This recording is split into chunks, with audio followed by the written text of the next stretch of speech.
Hello, and welcome to the Wild Wild West podcast. My name is Richie Ritchie of the MHRT Network. Yes, I look a little different because I've cropped the beard for today's show. It was about time. And don't worry, it will be back in full working order in about a week and a half, just because I am exactly like Wolverine. And so let's move ahead with this week's show as we move on to the review of week 3 of the NFL, which is under our belts. It's crazy that we were just talking about wanting football to start up again, and no sooner has it just started up, we are already Q1, basically. We're already at Q1, the end of Q1. It's nuts. So anyways, guys, we're going to go ahead and get right into it. Super interesting season so far, some highs and lows, all that sort of thing. We'll review the division in our week 3 matchups in just a moment. First off, quick intros. Over to my left or right, depending on which way you are facing your screen, is the real Alex Givens. You can catch him on Arrowhead Addict, all the content, written things there. His articles really are the best over there. I'm not going to lie. They really, truly are. And then you got Lightning Fast Fantasy Podcast, which is coming directly after this show with Coach and Monsieur Alex Givens on the Lockdown Defense network there. You can go ahead and catch both of those guys there. I have to follow both Coach and Alex to see how they're doing in fantasy because I might not recommend them anymore if they're just losing. And then we go ahead and talk about we're doing all right. Representing his loss. That's Robert. Yeah, okay. Whatever. And then we got Jack here directly below me here, repping his Las Vegas Raiders. Jack, thank you for showing up today. We really do want to review your game and everything with your input. I know it's a tough day. It was hard to show up today. I promise. After that loss, I promise. How you were communicating. You'll be okay. I needed 24 hours to calm down. I did say that loss would be catastrophic, and man, was not expecting it to actually happen. Yeah, and then directly diagonally below the lower right hand or left hand side, depending which way your screen is facing you, is Monsieur Robert, repping his Los Angeles Chargers in the spiffy powder blue jersey. Yeah, you're not wrong, DZ. Spiffy really is a great word. Like it's stellar. It is spiffy. This is kind of carries its own excitement, like that's. Spiffy. Yes, it does. Yeah, it really does. Oh, what does that mean? It really does. I don't know.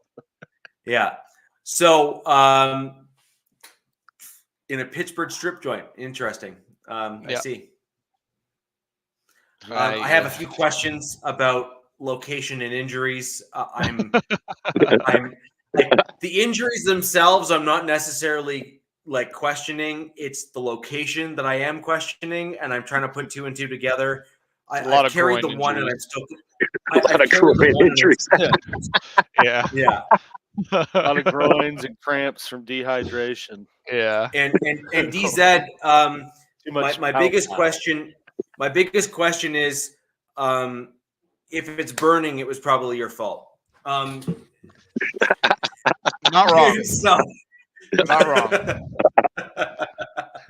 It ain't just burning; it's on fucking fire right now. Yeah. It's that is definitely your player's fault. There is enough remedies out there where that could have you could have solved that particular problem. So anywho. The chicken strip buffet, maybe it was like a clam chowder place. I don't know. No, we weren't in Boston. It was Pittsburgh. Well, depending on location, those things. Yeah, it's a diverse steel. Or fish tacos, especially in the. It also doubles as Gotham City. Referring to. So, anywho, as we move on to the week 3 in review, let's get right into it, guys. I'll go first because I typically kind of throw to you guys for the week in review. I'm going to blast through my usually Denver have Broncos some review. negativity, so this should be a nice. Yeah, I can't wait to hear nice this. change of pace. Yeah. Obviously, it was not what I personally expected in that game. However, In my defense, I did not expect an 11th hour Vita Vea exit, who decided like 18 hours before the game to be like, nope, not playing. It's like, what? Okay. Kind of big. We keep on talking about, Jones with, you got like the top 3 or 4 guys in the interior of the NFL. I would certainly put Vita Vea within that top 3 to 4 discussion, like for sure. He was running back in high school. So that's sinking in. Jesus Christ. Yeah. Nobody that big should be as athletic as he is. No. No. Like, damn. Yeah.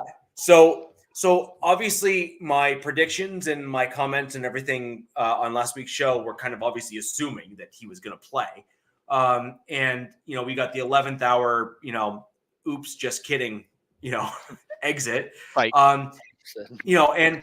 And he is one of those players that is a game changer. And one of the reviews and looks when I saw the game film back and the plays play out the way that they did is the pocket was virtually completely clean. And one of the reasons why Bo Nix was able to read the field, make decisions, etc., was because he didn't have Vita Vea coming down the middle of the field saying, I'm going to eat you. He didn't have the Bucs robbing to Vita Vea on the field either. He was out with an injury, but we kind of knew he was likely going to be out with an injury ahead of the game. Vita Vea was really the surprise. Yeah. And then we also had an issue with the secondary where one of their top secondary players for the Bucs was also out. So for me, as much as I am super happy the fact that we saw Bo Nix look better, we didn't actually see him play against a team that was at full strength and win. We might have to Aaron Brockovich this situation. Get to the bottom of this. Jesus Christ, TC. Come on, Richie, give him some cred, man. That's good. Sorry. Oh, check yo boobies. Well, DZ, with that comment, I think you're referring to moobs, but that's fine. It's a man's ear. Yeah. God. Yeah. I don't know, DZ. I don't know what the hell it is, but it's so rough right now. We went from pure positivity to God, no, it's burning. I really wish we had some clips of Robert from a week ago that we could just back on. Yeah. Because I wanted whatever you were selling last week, man. Yeah, I was selling health of the team. Now it's just all gone. It looked like you put all your money in NFTs. Optimism is out the window. Jesus. So, obviously some things to be mindful of. I was just talking to you guys in the chat, both backstage and via text ahead of the show. Broncos lost Alex Singleton to an ACL.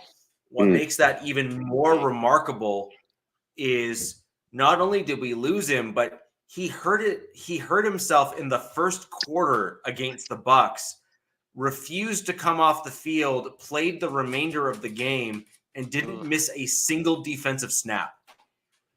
I mean, just my mind is blown because that is mental fortitude. That is the type of football player I want on my team. That is a guy that has the, that chutzpah in order to be on a football field and actually tough it out and play properly.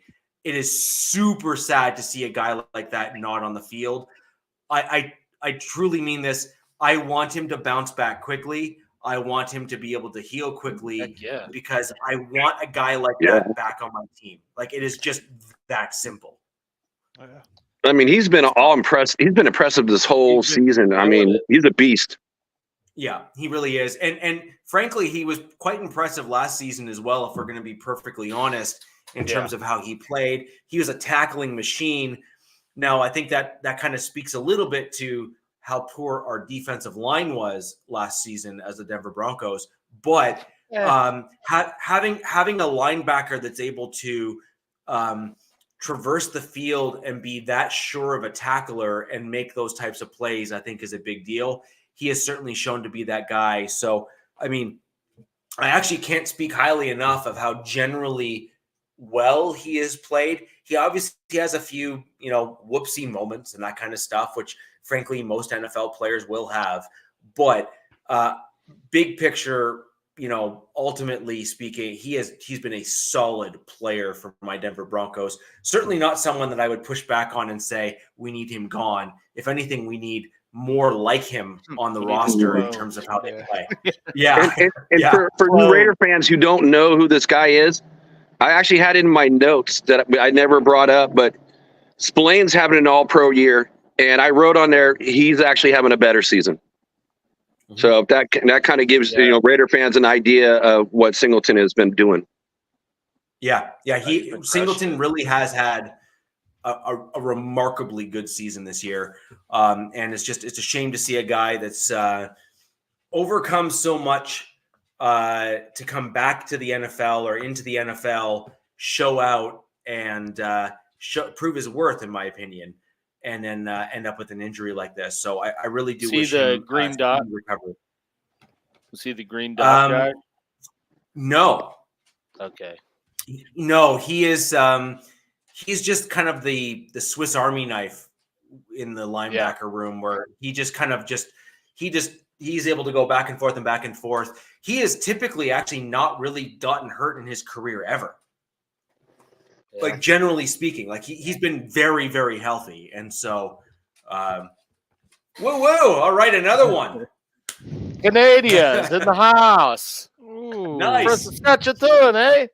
There's as many Canadians as there are Charger fans. It's great to see another Canadian Broncos fan. Hit me up on Hey, Twitter. there's a lot of Canadians. Only 30 million of us. The Canadians that are Broncos fans. Yeah, there are 30 million. Yeah, there's a lot. They're all Broncos fans. Yeah, they're all Broncos fans. But I'd be very curious. Was it Nasalik 85? Curious as to which province you're in. I know Alberta has a huge Broncos following, and there's actually quite a number of Broncos fans here in Ontario, where I am. Snowy America. Nice. Yes, it really is. I actually live in one of the major snow belts in Canada, and so I will venture to take a picture outside when I get the first snowfall. I expect the first snowfall to be somewhere in the vicinity of 2 feet. Oh, wow. Dude, that is north. Good for you. Made up. I thought he was setting something up to be like, what's that? And he'd be like, these nuts. That's what I thought. That was going on. I'm like, that doesn't sound in Canada, like, you know where Alaska is? Nunavut. Yeah. No, but you know where Alaska is, right? Yeah. So across the top of Canada, there's 3 territories. One of them's Nunavut, and that's where he's from. So that's like super by cool. the North Pole, man. Yeah, man. He's way north of where I am, man. He's got me beat by a country We mile. found a more northerner than Rich. Yeah, dude, that guy lives in cold. Ready. Let's put it that way. And That's dark. crazy. Let's put it that way. Is that like where it's dark for like a month straight? No. Yeah.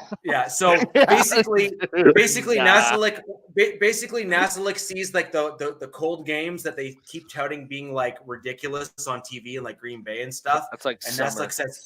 Nasalik like, here, hold my beer. That's July up here. I mean, does the ground you ever see the ground, or is it always snow? Depends in that on where area. you are. You do start to get into tundra as you get depending on certain areas in that region for sure. But that's awesome. You just don't often meet, because it's not a heavily populated area up there, so you don't often meet people from that far north. That's where I was going, DZ. That's where I was going. So, anywho, moving back onto the Broncos game, a few quick interesting pieces. We did see some improvement from Bo Nix. He was able to read the field a little bit better. We also saw some improvements in terms of the offensive play calling, slightly more aggressive. And as I stated on last week's show, a heavy dosage of 12 and 13 personnel.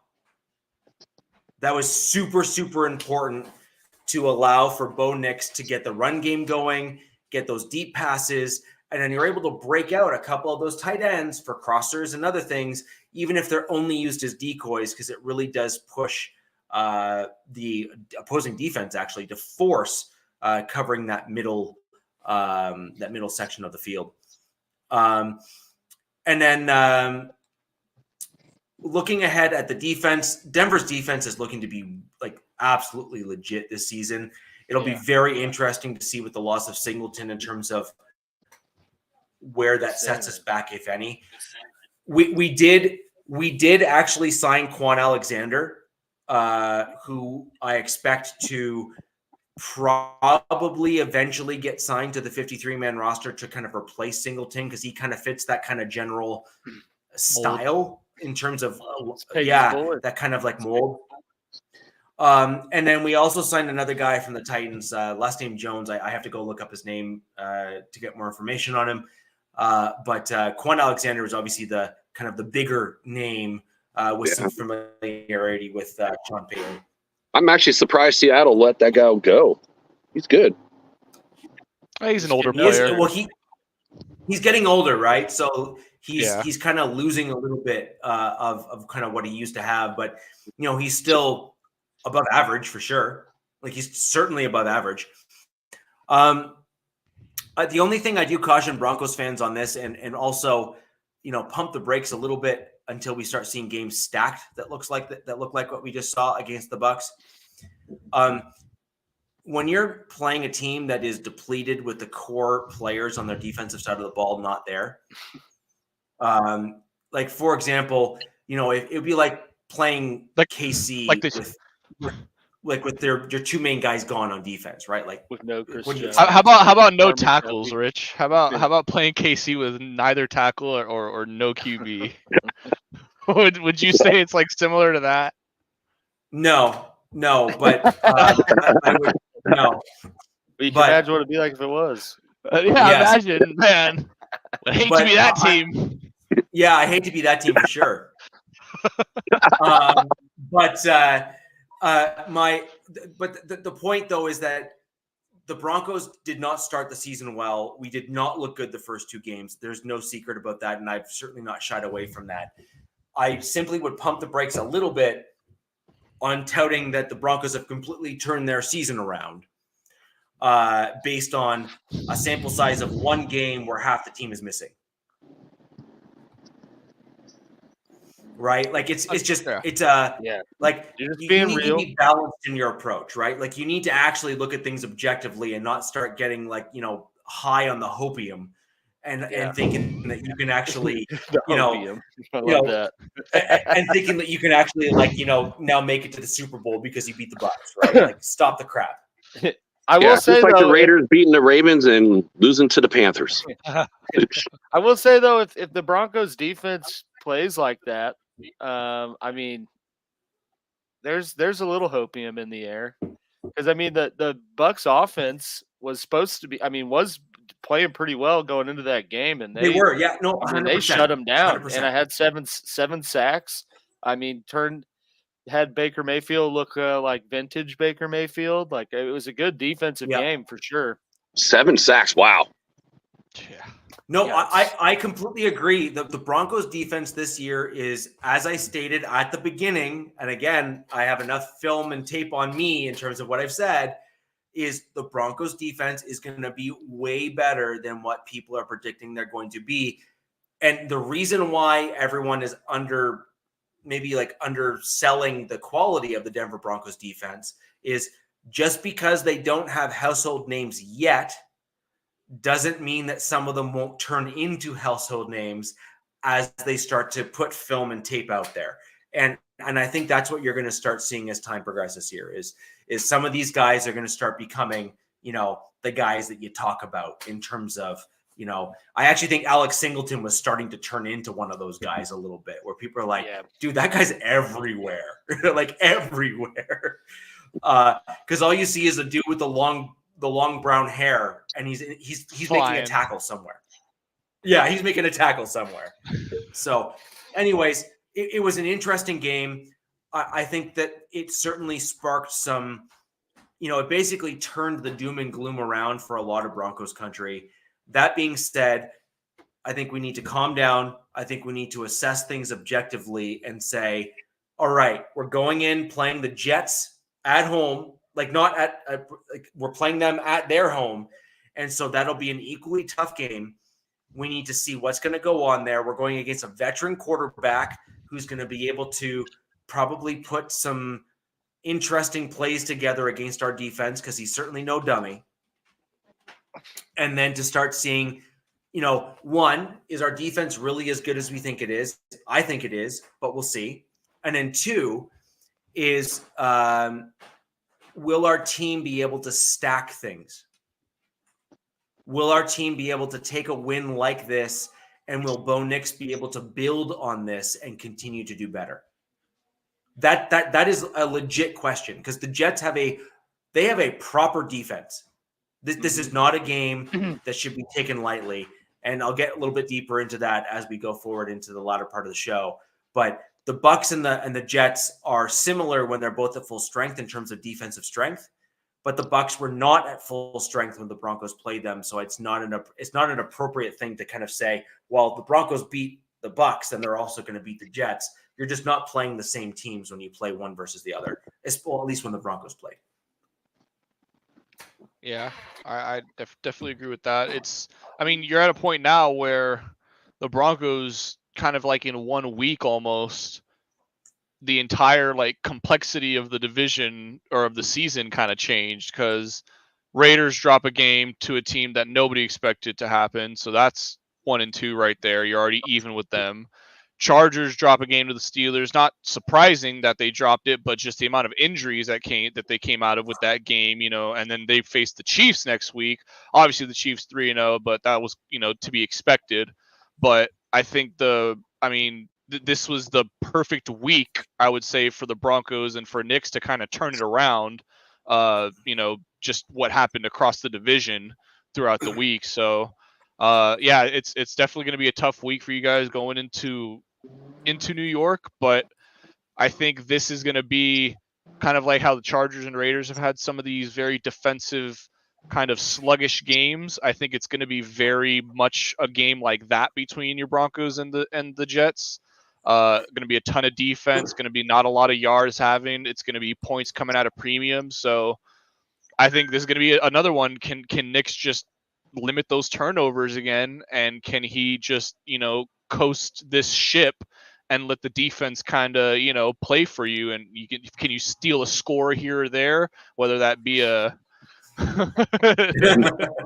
He said Pacheco is out for 8 weeks. Yeah, you don't need him. Come on. Yeah, Hollywood Brown has yet to play. OG. Yeah, OG, I want to thank you for joining us tonight. I'm going to bring up the comment.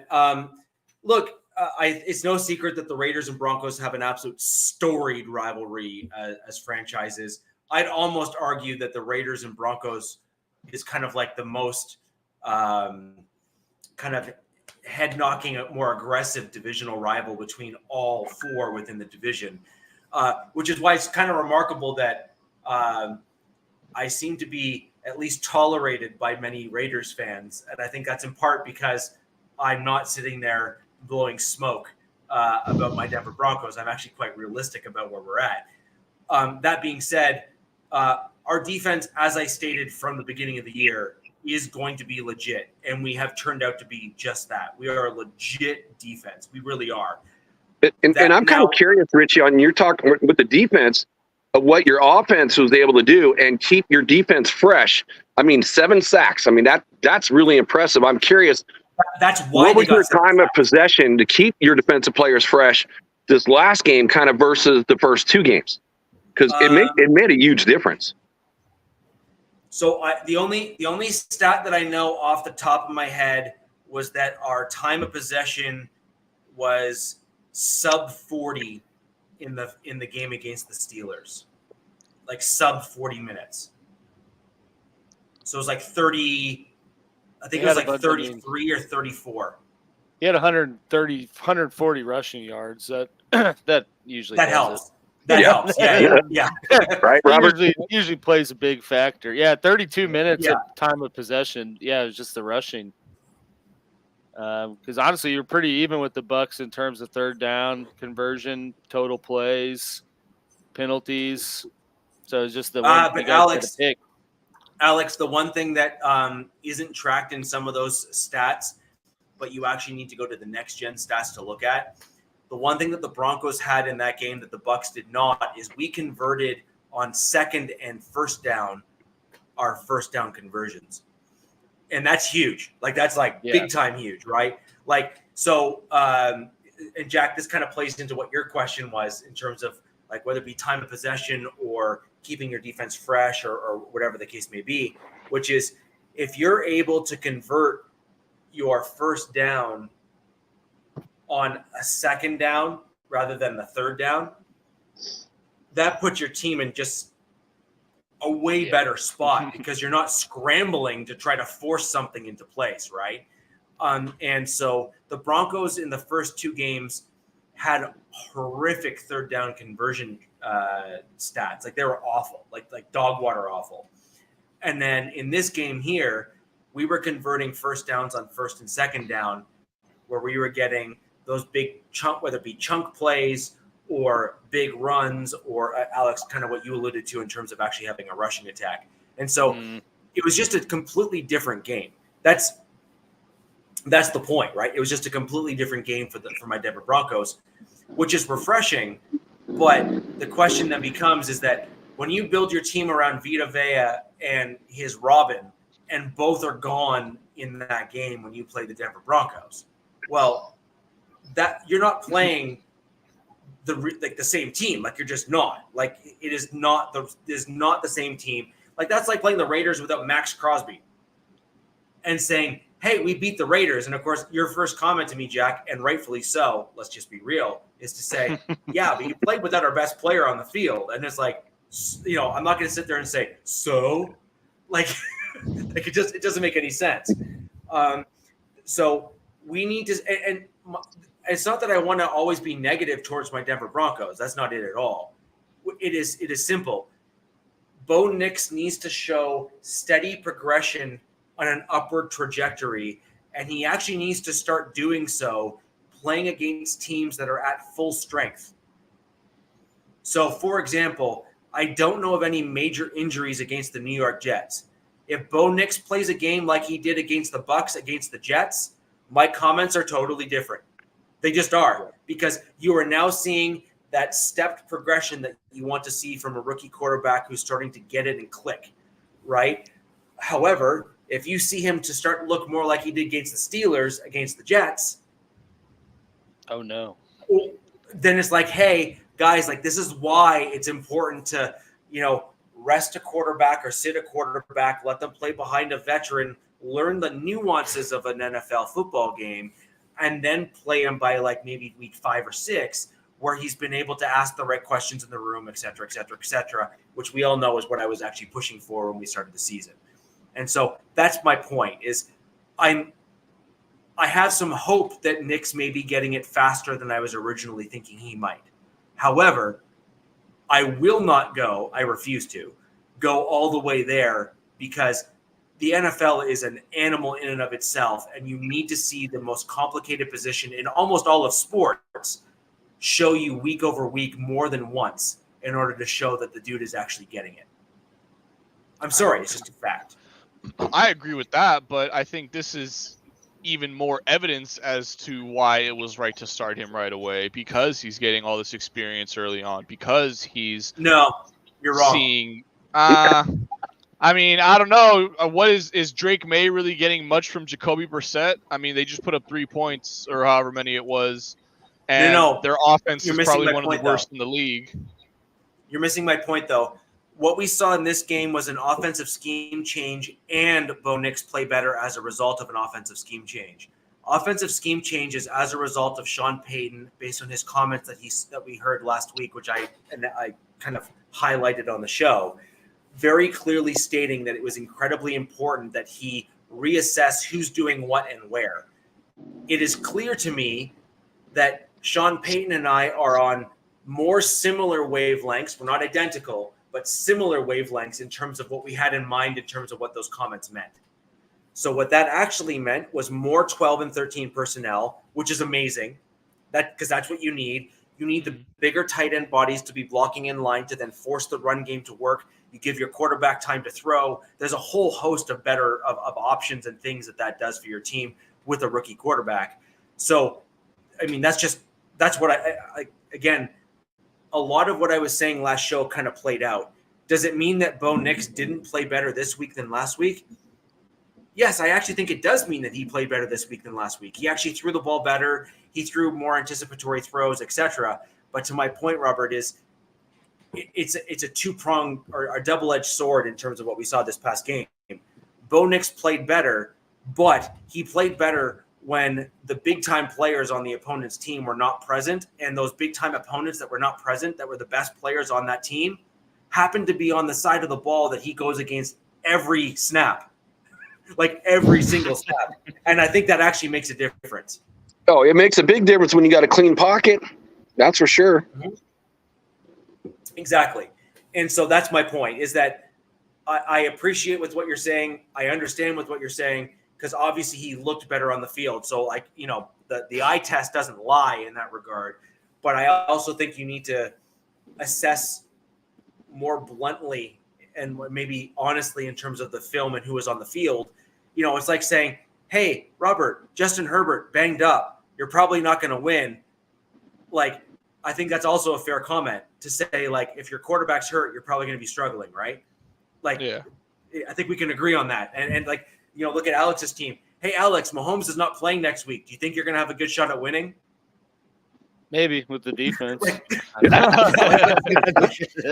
It's like no, probably not. Like you know, you're going to certainly have this your week, odds, maybe. Whatever. God damn it. But that's the point, right? Yeah, is that you have your best players not play. Right. Like, as your opponent's best players not playing, like, you need to just assess honestly. That's my point. And I think that's an important thing to make. Yeah. And I think that we need to just be honest with ourselves. Trust me, loved the fact we won. It was much needed. Let's just be honest, right? But we need to be very, very careful. And the other thing is good point. Well, the other thing is I would like to point out that the refs that were reffing the game against the Bucs, I would like to know where the random drug tests are. Those dudes look like they were roided out to crap. Like, you know, like those, like that is ridiculous. Those guys were 50 and they look like Rambo. They got to get jacked up to deal with those guys, you know? Yep. Get in my face? Come on. Yeah. I guess there's no drug test for refs. I don't think so. Because, dude, I think they would have all failed. That's crazy. Just being honest. Well, did you see that? And did you see the one that when Justin Jefferson had that like 80-yard touchdown and he he ran with it and like stopped and changed direction? It was like, damn, he did that better than the corner. Yeah, there's something in the water they're giving these refs. Yeah, and the Chiefs jersey too. So yeah. Oh yeah. They probably had Chiefs jerseys. I think they're black and white Zebra shirts. Your game, and we'll get into that later. But we're gonna throw over to Robert, talk about his game there. Oh God. Go. Yeah. So this game, how the man, tables have turned. Jesus Christ! If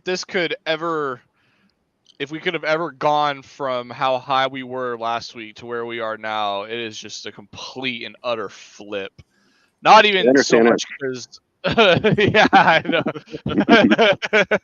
I know Jack understands that. Yep. For different reasons, but understands it all the same. Yeah, I mean, this was the game, you know, it was a low-scoring game, what we expected. Rugged, just smash mouth, just bully ball football. Really, nobody was running this ball well at all. There was really no offense. It was 10-7 going out of halftime. So it about went, you know, according to plan. This is, it kind of exactly what, the kind of game the Chargers need to play. And right on cue, a wild batted tip drill ball by Justin Fields. We pick it off. Shocker, it's Bud Dupree, former Steeler. So it's just shaping up to be another like storybook. Oh, here we go. The Chargers are going to pull off another, rug it out. They were down. They were tied now 10-10. And it was a slow game, but they're going to get a crucial turnover. And, when the Steelers are driving, and this will be when they finally take the game over. Nope. Football God said, not on my watch. You lose Joe Alt. You lose Rashawn Slater. You lose Joey Bosa. And because you're losing all of that, the Steelers pass rush is going to absolutely bend over. Yeah, exactly. Like, right. Jesus. DZ is on one today, man, and rightfully so after that game. But yeah, it was that was basically the beginning of the end right there. Losing Alt and Slater. Already this O-line it's good, not great. The interior O-line of it is awful. Not awful, but Bradley Bozeman is significantly underperforming what I thought he would be able to give the Chargers this year. I thought just a cheap 1-year veteran, he'd be able to provide some solid reps, especially in the run game. But in the pass game, he has just been absolutely atrocious, and we saw it early against the Raiders. But you kind of chalk it up to good D-line, but you just saw it continue as the games progressed. This was another game. Yeah, Pipkins is also hurt, in case you didn't know. I'll just read off really quick this injury report that the Chargers released. And my God, it's just absolutely atrocious.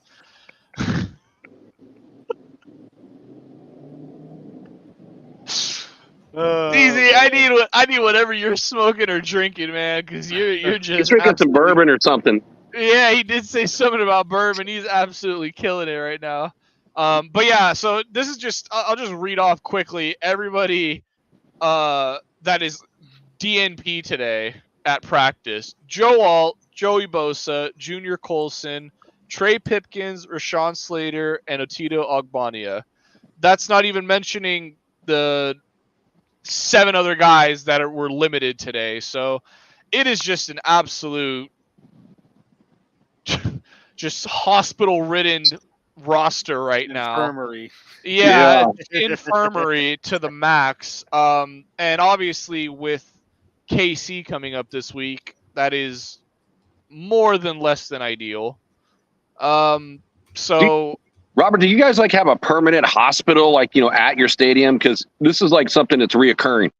Honestly, man, I don't even know what to tell you at this point. My only if the Chargers team doctor's paid by the injury, that dude is rich, and whoever he is, he probably employed Tyrod to stuck the getting needle. a little low. Yeah, whoever it was the guy that stuck the needle in Tyrod. But god damn, man, it's rough right now to say the least. Yeah, no, seriously, DZ, that was the beginning. That was a harrowing foreshadowing of what was going to happen in that game when Bosa started calling for the trainers after the first snap. But yeah, I'll get into it a little bit later too when we talk about our next week matchups, because obviously another rival division week, Chiefs and Chargers in LA. It's going to be a lot of guys that are sitting, to say the least. We have our bye week after, because then we roll right into another divisional game against the Broncos. So we need everybody as healthy as can be. I do not want to throw anybody into that Chiefs fire, but get into that as it goes. Running game, non-existent. We kind of expected it to be, though. Obviously. Yeah, obviously Dobbins. was never going to maintain. Yeah, his MVP status went away pretty quick. Yeah, he was never going to maintain that level of. I mean, hey, if he's the only sembling chance of us having a remote chance against KC, and he's got to go for over 200, which I just don't see happening. But he's probably the only chance we have of beating KC. But he finally had his first coming down to earth game. 15 rushes for 44 yards, barely not even 3 yards a carry. So it was just rush. Quentin Johnston, if I had to take away any positives, he continues to show why he should be wide receiver 1, and I can't believe those words are even coming out of my mouth right now. But that is 2 straight games with a touchdown. He's got 3 touchdowns in his last 2 games. Only saw 2 targets, caught both of them for 44 yards, and it led the team tied with McConkey, who saw 3 times that many targets, had 1 more reception than Johnston. But like we said from the start, with Johnston a little on a serious note, kind of pissed our defense that Fields diced them up. Not a good foreshadow for this Sunday, especially with Derwin out. Yeah, I mean, Fields, it was. We did sack him twice. The defense. Here's the thing, DZ. The defense played well enough to win because before Patterson came in and because the Steelers did eventually rush for 114 yards on 31 carries, still under 4 yards a carry, but it was significantly less than that at halftime. The Steelers weren't able to do anything with the ball. Najee finished his day with 18 rushes for 70 yards to look really respectable because I'm telling you, coming out of that half, he was at 7 rushes for 9 yards or something.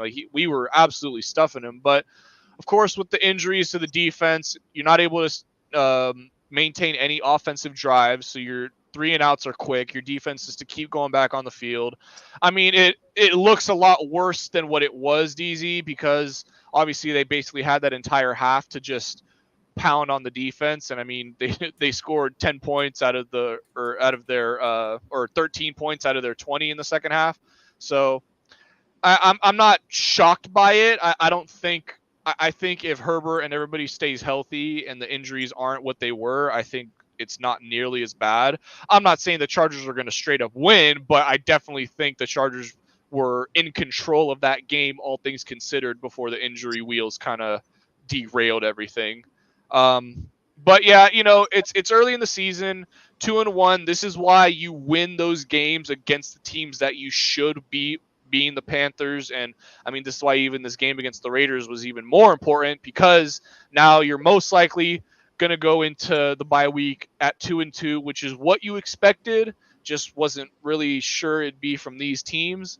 But regardless, it was, bound to happen. It's just hopefully these injuries aren't season, prolonged. Obviously that Herbert ankle injury is very concerning to me, just in terms of he re-aggravated it a week after he suffered it, and that's never a good sign. When he suffered that injury, I was like, oh God, here we go. It's going to be, he's out for, 3-4+ weeks. He's an IR candidate or something like that. So the fact that his x-rays are negative and he's even out there practicing in any capacity is a huge positive for the Chargers. For all the Charger fans that are saying the season's over, it's done. It's not. We're barely in week 3, going into week 4. Calm yourselves, okay? Robert, I know. I have a question for you. Yeah, let's hear it. Specifically on Herbert. Mm-hmm. Specifically on Herbert. All right. So we know that your former GM went the entire time when he was with your team and never made any in-season trades except for one. Mm-hmm. Right? Mm-hmm. Okay, cool. Fine. Cool. I mean, not cool because it basically had you guys not win stuff, but fine. Good news is he's gone. Right? He's not there anymore.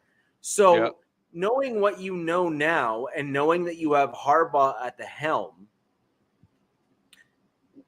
why is your team not trying to actively pull in a legitimate quality backup quarterback who can step in for 2 to 3 weeks because that's probably what Herbert needs in order to bounce back.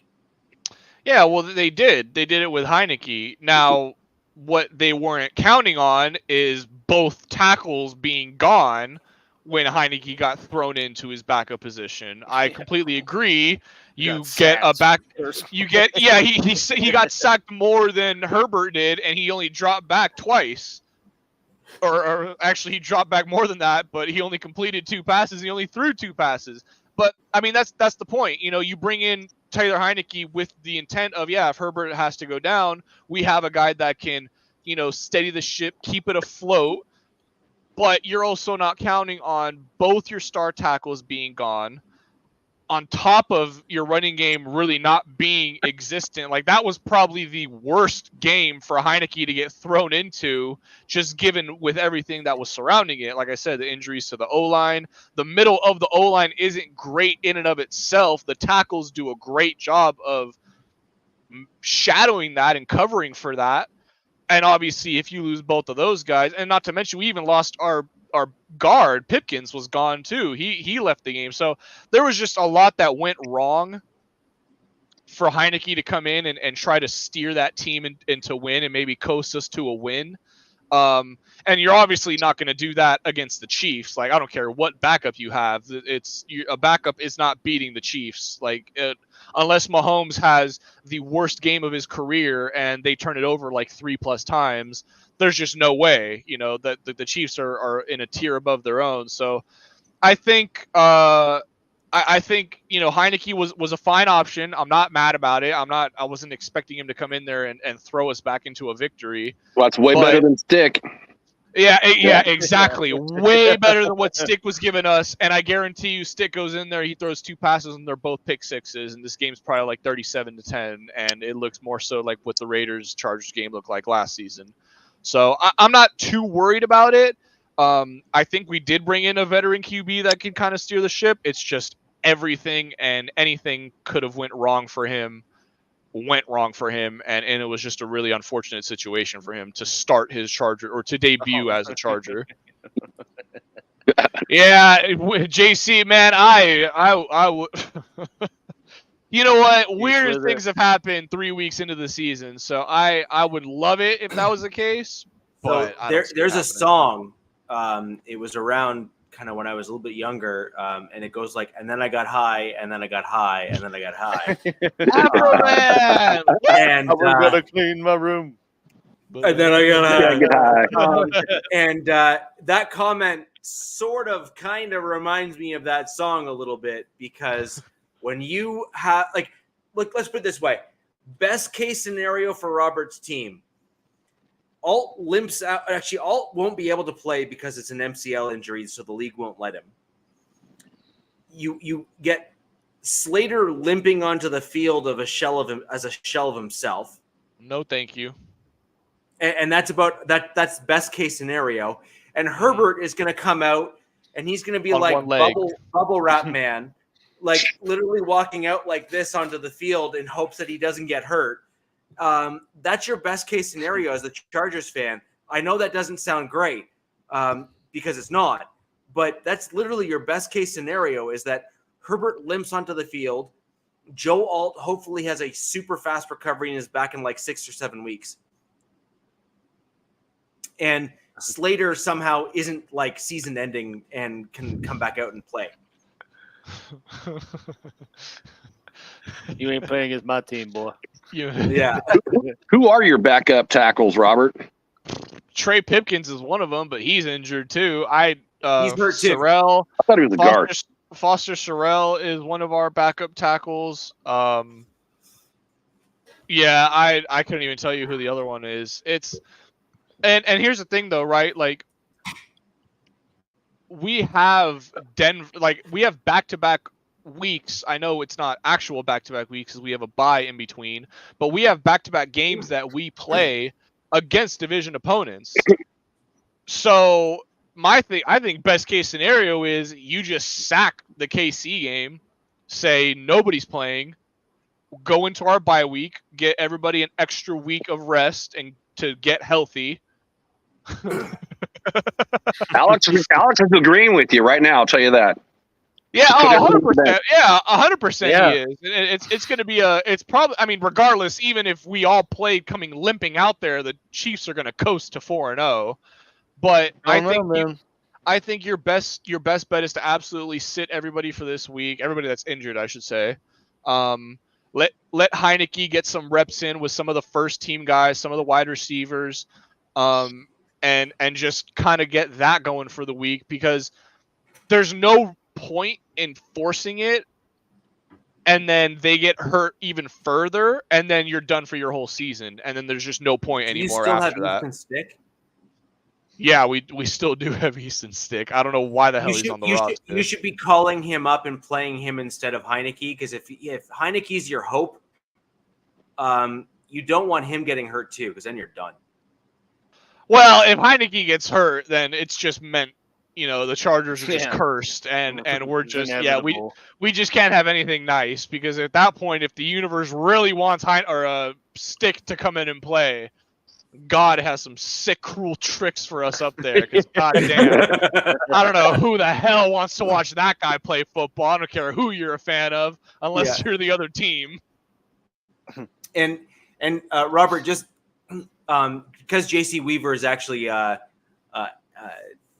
Orange and Blue Network and MHRT Network contributor, he's got a couple shows that he contributes with on our network as well. I just want to quickly speak to his comment with regards to the Chargers, and if you want to elaborate, feel free. Time of possession battle requires that you're able to run the football. Generally speaking, in order to run the football, you need to have a competent offensive line. Now, what Robert has said, and very clearly and articulated very well, is he is missing his left tackle, his right tackle, and his interior offensive line is not great. To begin with. To begin with. And so if the runs typically went to the outside on the right and the outside on the left, because their two bookend tackles are all pro, like they were having that sort of trajectory. Mm-hmm. And after the Steelers, those guys can barely walk, which is literally where both of them are at right now. And their main quarterback, the guy who would typically then be looked at to be the savior of the team to try to make throws, et cetera, is basically in a walking boot and is looking at his foot and saying, I can't feel my toes. I don't think you're looking for time of possession anything except for how much is each of those three players going to spend time on the bench? What is that time of possession? Mm-hmm. And more importantly, is it going to be the right cheek or the left cheek that goes numb first while sitting on it? Or how quickly can that's get the to real the question, right? block? Like, yeah. Like, and I don't think I'm being, too negative there either. I mean, that's that's the state that you're in right now. Like, that's not even me being like, haha, I'm going to rub salt in the wound for the Chargers. That's literally your injury report right now. Yeah, our injury report right now is a paragraph. It's actually worse than that. No, it's actually worse than that. Because the dude that would typically step in for either of those two tackles is also on the injury report. Is also hurt. Yeah. Yep. Yeah, no, this is why, I mean, it's just reiterating the fact, like, I get it's a division game, and you obviously, these are almost like worth 2, essentially, in the standings. Mm-hmm. But I think the fact that we play a division game coming out of the bye is even more so of a reason why you should just sack this one and try your absolute hardest to get ready and healthy for that next one. Because A, that second one you're playing is against a rookie QB, and ultimately, let's be real, you're going to have more of a chance at winning that one than you were against Mahomes and the Chiefs. And B, if you do force or press the issue against the Chiefs and really try to force your way, you risk Herbert getting injured long-term or worse for the entire rest of the season, and then there's really no point in doing anything because there's no point in anything for the season. You might as well just tank and take the top-rated interior lineman in next year's draft or the top-rated wide receiver. But it's that's kind of where we're at, unfortunately. I know Charger fans don't want to hear it, but that is the best course of action right now for the team. Like it or not, that's kind of where we're at right now. We have a real shot after starting. These are the advantages to starting 2-0 today, or 2-0 to start the season, is because if you fall on back-to-back.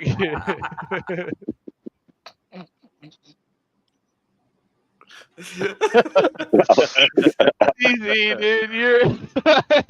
He's on fire. He's killing it, man. Simply too good. He's on one today. Oh man, yeah. I mean, it is what it is. You know, these are the advantages to starting 2-0. You're able to fall back-to-back games like this, and your season isn't necessarily over. I know going into the season, I was like, oh my god, we have an early bye, lovely. Now I'm looking at it like, oh my god, thank God we have an early bye. We need it badly. Judge seeing from where everybody's at right now. So Jack, I want to throw over to you real quick. I'm thinking of a quick summary, and you may not even want to add anything to it. The Raiders were thinking they were going to win that game. They didn't. They are moving ahead to the next game and hope that they turn things around. Is that about it? Well, yeah, that is pretty much about it. I think they changed jerseys or something, because I expected exact opposite. You know, they must have changed jerseys. It was Andy Dalton is inevitable, dude. He's like the red rifle. The red rifle. You know, I said this in the last show. He was 3-0 against the Raiders, and now he's 4-0. He has 10 touchdowns, 0 interceptions to any of the Raiders teams. So he's got their number. That team just looks so different than from what we've seen it before. And when they asked AP, like, what was good about the game, or any of your players, he said none. Nobody was good. And Jack, I had to kind of dig a little bit. Jack, I really want your take on one thing. You mentioned AP's comment. I'd like to know your thoughts on AP's comment just before the game. Okay. Before the game or after the game? The one after the game was pretty big. No. Well, no, that was a big thing, but I actually think the bigger thing was the one before the game. AP in the presser prior to the game was told by a reporter and asked a question about if his game plan has changed now that Andy Dalton is the starting quarterback, or and what was AP's response? AP's response was that he had a lot of tape on him. I'm not even a Raiders fan, and I was like this. Like my jaw was on the floor. Well, he also said, hey, the head coach, in Marvin Lewis, his assistant coach drafted him. So it's like, who's gonna know him the best? Him. And and I will say this, that pocket, talk about no pressure. Dude. I mean, watching that game, he did not move off his spot, I think, one time. So when you give a quarterback his experience, completion, 80% completion percentage. He was 26 for 37. I mean, that's up there.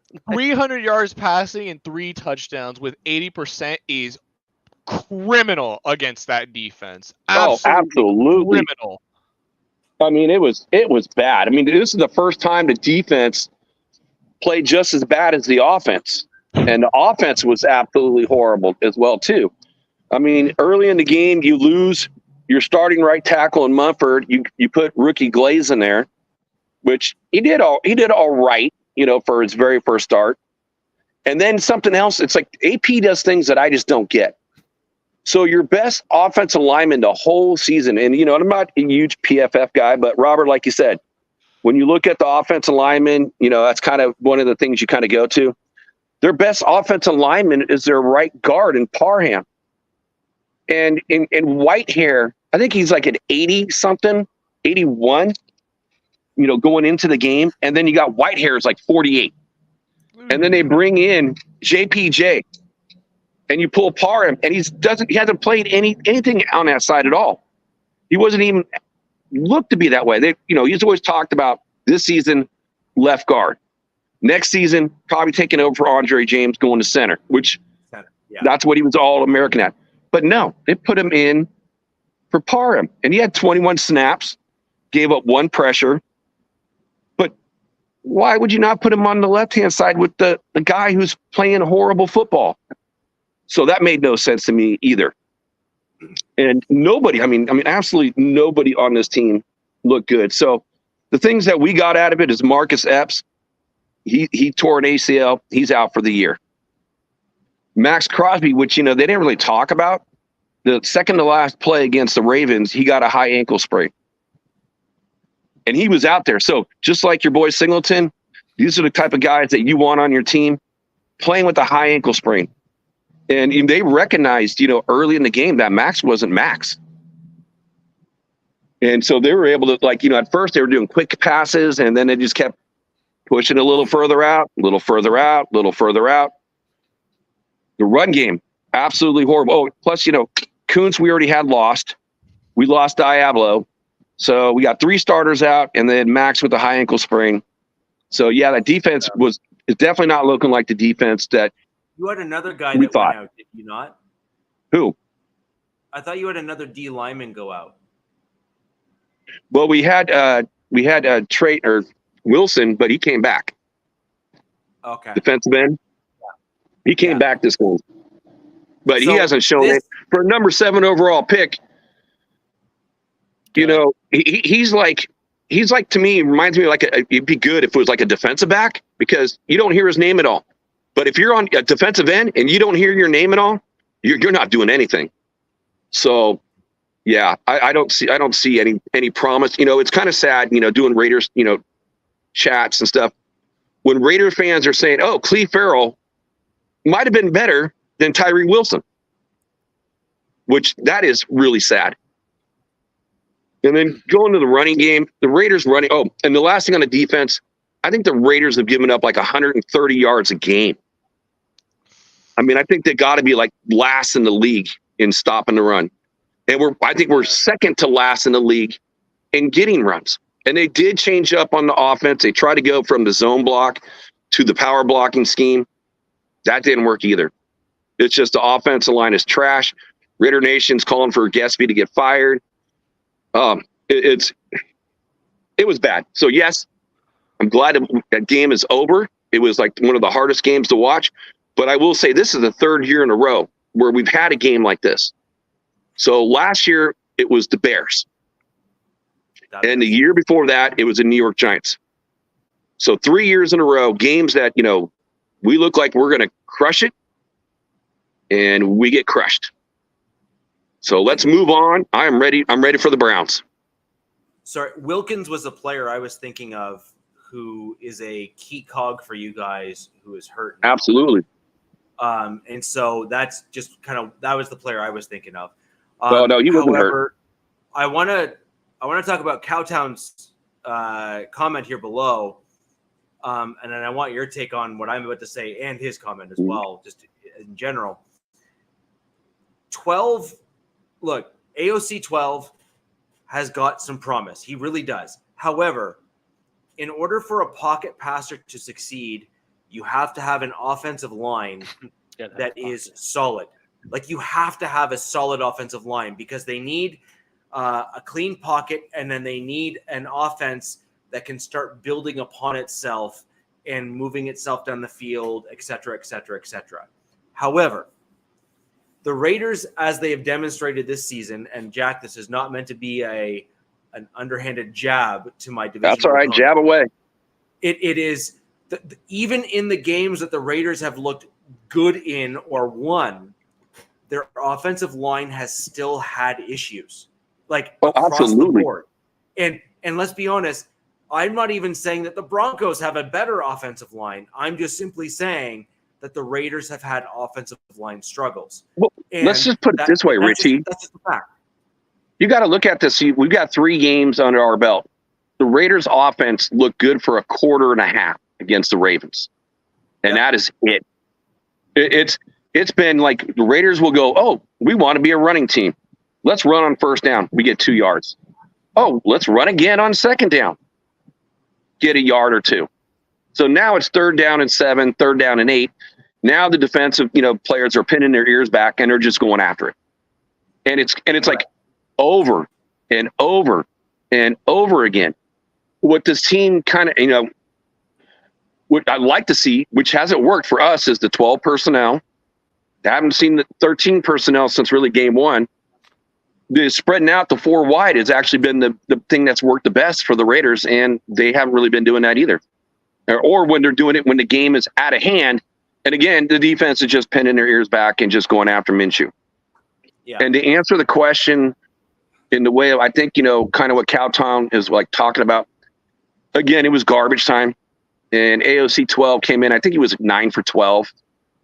But I'm sure the Carolina players, which are really all not all that great any in the first place, I'm sure their backups or their backups to the backups were all playing at that point because the game was completely out of hand. So why risk any more of your starters? No, it was. I actually watched that back end of that game. What people forget is stats in the back portion of games where a team is up like 1 or 2 scores. They're playing prevent defense. So what they're doing is they're saying, we are happy for you to take 5-yard chunks down the field. Happy for it. Go for it. Absolutely.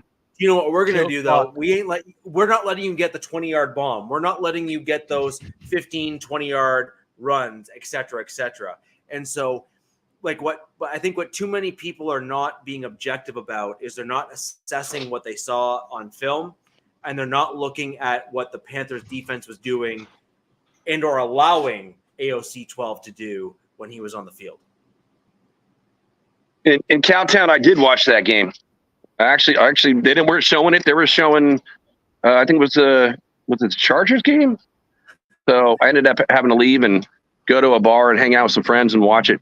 But yeah, it was bad. And you're right, Richie. That's another point. It is soft. It's all prevent. So they're going to give up all the underneath, short stuff. So one play does not make an entire defensive scheme for the entire back half of the game. Thanks. Bye. But but here's something that if you talked about the question before the game, so the question after the game, and AP doing his presser, he said that players are making business decisions, meaning that they are not going in there and they're not trying their best and they're not tackling. So it's like, okay, well now that you said that, AP, now there's going to be a riff, and like, who are those players? Pat McAfee thinks it's Jack Jones. You get all these guys looking at the film. He hasn't sent anybody yet, but it's going to be interesting when it comes game time, who's starting, who's not starting. Yeah, my only question to you, Jack, is I know we're super early in the season and it's only week 3, but would you say this is the kind of loss where you start looking at making a coaching change at the head coach level? Well, not a head coach, but I can't argue with Gespy. Gespy we haven't done anything. We got 1 quarter and a half. How many offensive touchdowns do you guys have this year? 4? Not much. Not many. I think it was 3, 1 in the 3? It's the running game, dude. It's Getsky in the running game. I think I said it last week. I mean, the Bears didn't have a good running attack outside of Justin Fields, in the 2 years he was calling offense there. And it just, for whatever reason, just whatever he likes to do or scheme up just doesn't work. And it sucks for me because I took Zamir White in quite a bit of my fantasy leagues. So I'm wearing that egg on my face right now. Oh, yeah. Well, with the Bears, they were a good running team, but it all came from their quarterback. Yeah, and it wasn't designed play. It was like broken down, busted protections and things like that. That Fields is just an athlete enough that made it look, but made it work. And then he turns around and says, old Russell Wilson. Yeah, and he turns around and is like, I produced this offense that had 1,400 rushing yards. Look at me, and it's like, well, did you? Because Gardner Minshew, I mean, for as much of an athletic prowess as he has, he's not going to be doing stuff like that. And every time I watch the Raiders games, I mean, that's just the biggest issue is they can't get anything going with the run. Oh, not at all. It's like I said, I think they're 31st in the league. So yeah, and again, we talked about like Zeus. Zeus is like, oh, he's not a good zone running, so they tried, do more power. Yeah, it didn't help at all. So you need to have the personnel to run power though too, right? Like when you're you got to have the big boys, which I think Thayer, Mumford, and Miller are like the only 2 guys that really can do it on that offensive line. JPJ, if you get him in there, I don't care what scheme you run. I think that kid can do both. But again, why put him on the right side? That's not what anything. He's not designed for that. And get rid of your best offensive guard, take him out. And AP said it was designed. It was like planned before the game. It still doesn't make sense. So things that he kind of does are questionable. The only thing I is hope he improves his game. hurt. What if he was hurt? Like he's got He some wasn't injuries, hurt. right? That was the first thing that everybody thought, but he wasn't hurt. I'm trying to give some form of grace to the. I know, but there is no grace. Yeah, there is no grace. It was just a straight up just beaten. No, honestly, it was a trap. It's a trap. It was a trap game. Like every team, every year there's a team that the game you're going into that you're just so absolutely positive that your team's going to win, and then it just goes to the total opposite direction. I mean, Chiefs have one like every year. I remember, I think it was 2 years ago, they got completely embarrassed by the Colts. Please be next week. Please be next week. Yeah, hope not. But I mean, that's just what it was. And I honestly, the Panthers played totally different than they did in the 2 weeks before that. Like actually seemed to help out their quarterback and try to run the ball and totally different approaches than they did with Bryce Young. So it just it was a perfect recipe for a bad thing to happen. Yeah. I just want to point So out Alex, somebody in the chat last week said. Let's finish off the. Yeah. Last thing, Alex, do you still have Tucker? Oh yeah. He had a garbage timer. He was probably one of the bright spot. 7 for 62, one touchdown. Yeah. No, he's had a couple good fantasy outings. I just can't quite bring myself to do that yet, but at some point we will.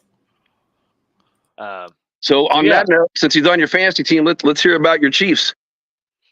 Oh yeah. I guess I'll have some sense of positivity after that little pity party we just rode through. But the game, I'd say went about as expected. I knew it was going to be a hard-fought win, especially with the Falcons coming off their win against the Eagles, and Cousins kind of, looked like he's more vintage Kirko, and he was dicing up at good parts of this game. But at the end of the day, it's kind of the same narrative with the Chiefs last year, and just defense is showing up at the right times to bail out some poor offensive play. And if they're able to win games like that this early in the season, there's hope that with how things have gone, things could certainly pick up and everything gets humming at the right time. But Mahomes honestly didn't play that great of a game. He hasn't really played that great at this point of the year. Hasn't really been a whole lot of big explosive plays like we thought we would have. I think part of that is with Hollywood Brown being out, as well as Worthy is still very new to the team and a rookie. But if you go watch the film, there's plenty of opportunities where Worthy is open. And I don't know if it's just Mahomes' timing with him is just not quite there yet. As a matter of fact, he was open on the pick he threw. He just underthrew it and let Justin Simmons pick him off for the 15th time in his career, or whatever the hell it was. That one was on Mahomes. So, just with some of it's, I think, a timing thing. But I also think there's a very big emphasis on just taking what the defense is giving them. And that's why you see this kind of decline with Kelsey right now. A bigger emphasis on kind of driving the offense through the run game. Shout out to Carson Steele. I know that was kind of my reservation going into the game, was how different would this offense look without Pacheco kind of being the saving grace of keeping things moving forward. But Carson Steele, he came out there and was almost just the same type of guy. You got the same type of explosiveness out of him at the right time. He averaged 4.2 a carry. They still gave it to him 17 times. So, we're able to kind of keep the status quo in that regard of utilizing the run game. Kind kind of controlling the 4-2 clock. at Perry is amazing. Yeah, I know. I mean, 4-2 that's fantastic. yeah, I mean he exceeded what I expected from him, and honestly, they exceeded how I anticipated them using him. We'll see how that goes moving forward because they did officially call Kareem Hunt up this week. So, but I think at this point it's kind of his spot to lose with how he's played so far. Protected the football, had fumbling issues in the first 2 weeks, and I mean didn't have any of that. Kind of a cool story to it. He had to play that game during his sister's wedding because they set this. He booked it a year ago, not thinking he'd be in the NFL, and it's like, hey, sorry. I got a Sunday night game, but I think that was kind of just a cool story on it. But great performance from him. I mean, offensively, like I said, really worried about the lack of explosive plays, but at the same time, like they're moving the ball, they're really efficient, and they're getting points when they need to. And defensively, I mean, kind of continued the same dominance they had last year. Bend don't break in some points of the game, but like I said, when they need to show up, they do. Some of that may be due to, the extension of the team, the refs, sure. But or just for whatever reason, the Falcons deciding to call some dumbass halfback toss that hadn't worked all game on 4th and 1. But, shout out to Nick Bolton for making that stop and shout out to the defense for, like I said, showing up when they need to. And I mean, at the end of the day, a win is a win. And for them to get these hard fought, wins against what have been pretty good teams so far this year with Mahomes not playing too good, like not too much to be upset about. Never be upset at 3-0. Nah, I really can't. Really can't. Alex, I got a question for you. With Kareem Hunt coming back, and just the past that he had, in Kansas City and being when he was at his A game, and getting released, and now he's back. You release him when he's at a pinnacle based on what he did, but what is the fan base think of this? Again, getting cut, but now bringing him back. I mean, what does that say? I think it just kind of it fits Andy Reid's vibe. He's I think you hear it all the time. He's very much a player's coach and a second chance guy. And I mean, for as long as Kareem Hunt has not been on the Chiefs, there's always been rumblings every year of let's bring Kareem back. So I think it was kind of a inevitable thing. Even this past free agency, I mean, everyone was pushing for that. So I mean, I think he'll be embraced. It's unfortunate he's not the same player he was when he was here because, who knows where his career could have been if none of that stuff happened and he stayed because he was crushing it in his first 2 years. But yeah, I mean, I'm for one excited to see him back in a Chiefs uniform and excited to see, what he can bring to the offense. I always kind of I always think of there's a viral video Kareem when he got arrested. I think he got a traffic stop, but he's in the back of a cop car on Super Bowl Sunday breaking down because he's not playing in the game. He's like, I messed my life up, man. I should be playing in the Super Bowl right now. So I think that's kind of a cool full circle moment for him to come back. And if everything goes right and they do all their goals, he'll get that Super Bowl. I mean, because that is what they're trying to do, right? Is be the first team to three-peat. So, it's kind of the perfect scenario all around. And I think Chiefs Kingdom's pretty hyped about it as well. And I guess, I'll address some of the, here we go. Richie got right into that one. I think that should have been a call on Kyle Pitts. I'm not going to act like it wasn't a penalty. And the refs obviously didn't give a great explanation. They just said from our angle and in real time, it didn't look like a penalty. whatever. Yeah, he's definitely at that bourbon. I need the NyQuil to kick in now. Oh, easy. He's about fingers getting real heavy. Can't type soon. Oh, man. No, but I think it should have been called. And even with that, the Falcons still had a chance to win the game, and they did kind of give him a makeup call on the PI they called on McDuffie, which was totally ridiculous. But I mean that stuff happens. Like Chiefs lost to the Packers last year for a very similar egregious call that didn't happen on a PI at a play at the end of the game.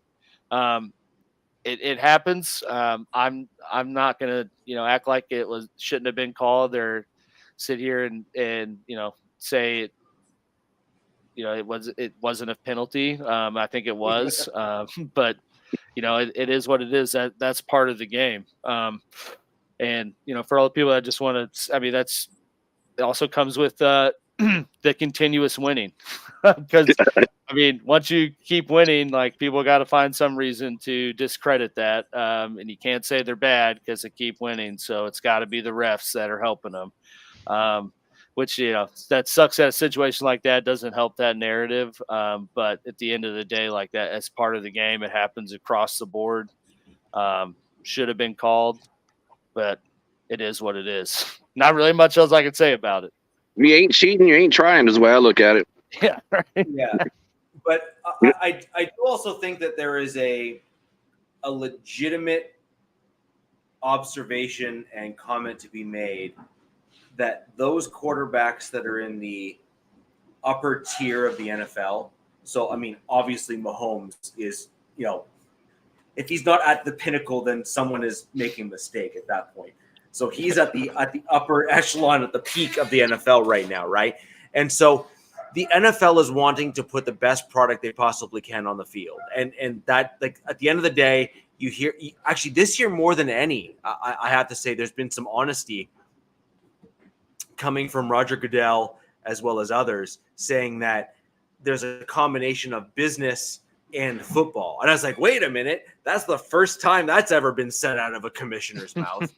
And I think that's a fair way to look at what we're seeing on the field, which is it is absolutely fair to think that the NFL has said something to the refs to say, we can't lose Patrick Mahomes, so don't let the dude get rocked. And if someone rocks him, even if it's close, throw the laundry. I'm not even saying that's necessarily a bad thing. I'm saying from a business perspective, that is bad business for the NFL to lose a guy of, Patrick Mahomes's absolute caliber across the league.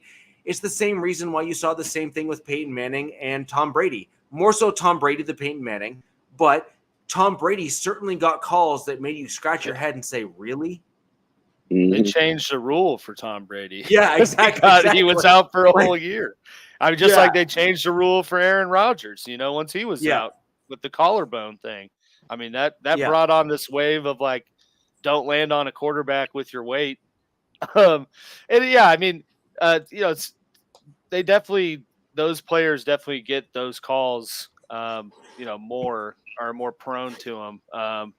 But Kirk Cousins got a call like that in that game too. So, I don't know that it really is favored to one side or the other, especially when it comes to the quarterback, because I think there's such a big safety component with them that it seems like that's where the most of the head scratching calls come from when they, push a guy down or sling him down.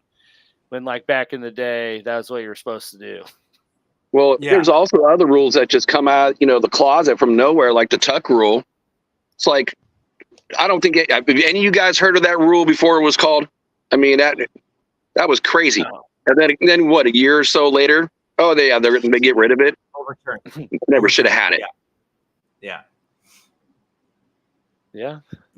So it sounds like last week we saw some results we weren't expecting. And sadly, for some of our divisional teams, injuries have now started to creep in. My Denver Broncos, obviously Robert's Chargers, which is sadly, I hate to admit, is par for the course for your team, Robert. Shocker. It just Tell me about it is what it is. Like, there's a surprise. I'm shocked. Yeah. And then, color me powdered blue. It's it seems to be a pretty common occurrence, sadly, for your Chargers. And it'll be interesting to see where we land this upcoming week. With that in mind, I'll kick things off again with just a brief look ahead to the Broncos game against the Jets, which is, that'll do it. Yeah. Man. Yeah. If you hit yourself in the foot, you'll be just like Justin Herbert. DZ comments this episode. Yeah, I mean, if DZ hits himself in the foot a couple times, he'll be just like Justin Herbert, so it'll be fine.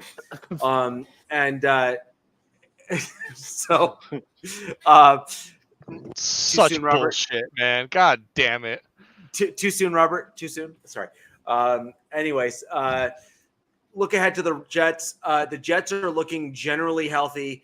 They have a healthy Aaron Rodgers, generally, by and large. He's obviously an older quarterback, but he's certainly got the mental capability of slicing and dicing defenses. I actually think that, kind of like Tom Brady and Peyton Manning, Rodgers is kind of at that stage of his career where there's nothing he hasn't seen, but he probably doesn't have the same mobility. He's probably feeling it more a little bit after games, et cetera, just due to age. But because he's been around for so long, he kind of has the answer sheet, right? Like, it's like, you cannot show me a look that I have never seen before. Good luck with that, right? Yeah. And so then the question is, do you just have the talent on your team? I do think this is an interesting game for my Denver Broncos. I think that our defense is good enough, like all around, as long as some of the guys are not hurt, that we can actually put the screws to Rodgers and kind of force him to make throws and or throwaways, which will stall drives. That's the big thing. Throws or throwaways, because that's his shtick. He doesn't want to throw the interception, so he'll throw it away so he doesn't throw the interception. But that still means that you've wasted a down, which is, fine by me. Go for it. If you want to throw away on third down and turnover on downs, that works for me too. Gets my offense back on the field. Bye. So I think that that's something that we could see from the Jets, and I think that the Denver Broncos defense is playing well enough. And I don't think the Jets have quite made enough improvements on their offensive line to go all the way. They've done great things, don't get me wrong. They've made huge improvements on their offensive line year over year from last year to this year. I just don't think they've made quite enough to make the biggest difference there to stifle a 7-sack team from the week prior. Like, the Bucs offensive line is a pretty solid unit. They're not like world beating, but they're a solid unit. They got one of the best left tackles in the league. Yeah. And the Broncos pretty much ate them alive on the defensive side of the ball. And so I really think that the Broncos do have some answers to some stuff. I do think we have a much better defense than people initially gave us credit for. And I have this as another one of those predictions that I had for the Bucs game. I am adjusting this slightly based on the play that I saw from Bo Nix. I think that he can build on this. I think there's a bit of a confidence boost that a rookie quarterback gets from that first win against a team that everyone was predicting that they weren't supposed to win. Like, no one had the Bucs. Exactly. And so I have this as a 3-point win, or anywhere from a 3 to a 7-point win for my Denver Broncos. I actually think we beat the Jets this game, and I think that it's the defense combined with Bo's slight bump in confidence that will see us being able to carry this game to a victory. I initially did not have us winning this game when I started the season, so this is me adjusting things as I'm seeing play on the field and the offense adjust properly to fit the skill set and the players that we have. 12 and 13 personnel, forcing the run, Bo Nix seeing the field a little bit better. What we saw this game was a connection between Sutton and Bo Nix that wasn't there for the first 2 games, where back shoulder throws, ball placement was improved. These are all things that you want to see continue for the rookie quarterback. I am going out on a little bit of a limb here and saying that Bo Nix has started to progress, and this will be very telling whether or not I'm right or wrong. So you're a believer. No. Well, I actually always thought that Bo Nix was the answer for the Broncos. I just didn't think that the progression Not was this going to soon. be quite that quickly. I didn't think he was going to level up as fast as I think he might be doing right now. This is such an interesting time for the Denver Broncos for me, because as I'm analyzing what I'm seeing on tape and on film, I'm like, he could have made a similar throw to that in week 1, but he failed, but he made it this week. I was like, okay, like that's cool. However, what's he going to do with defensive pressure? What's he going to do like when it's back? Like when he's got a dude in his face, is he going to continue to, analyze and assess? Or is he going to say, dude, that guy's 330 pounds. He's running a 4.4. I might die. Right. Like I don't know which Bo Nix we're seeing on the field right now.